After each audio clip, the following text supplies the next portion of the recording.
My name is Mark Thomas. I'm the museums manager for Scolton Manor and the Pembrokeshire County Council. We're stood here in the grounds at Scolton Manor, which is our HQ. In the background you'll see the manor house. This whole estate was the ancestral home originally of the Higgin family. They were on this site from the late 1500s. The estate that we've got today is a Victorian estate. The house behind us was built between 1840 and 1842. The grounds were landscaped, the walled garden was built and the arboretum was put in. So by about 1850, the estate was established, and obviously the Higgin family then were resident until the early 1970s. And at that point, the last owner, Lieutenant Colonel John Henry Victor, he wanted as legacy, I suppose, to keep the site for the public and for the residents of Pembrokeshire.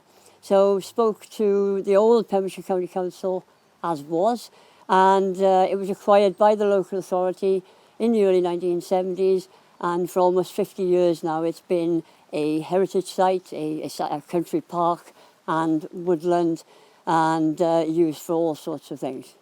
Back in its Victorian heyday, the site would have been a very self-sufficient community. Now, we all know what that means today, because in terms of climate change and sustaining our local economies, it's a very vogue thing.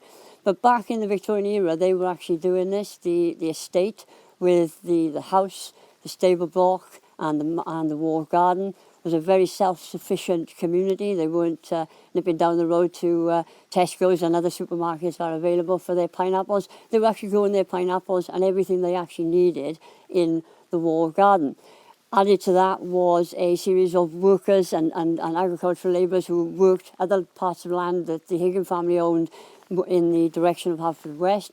So, you know, the Higgin family, as a small sort of a gentry family, were responsible for employing a lot of the local sort of residents in and around Scolton Manor, both, as I said, in the sort of the top part of the site, plus on the land that they were actually looking after. Scolton Manor is important now because all of those practices that were going on back in the sort of Victorian era and obviously elsewhere beyond that, we're now actually looking at those practices and conscious of the fact that we shouldn't actually lose them.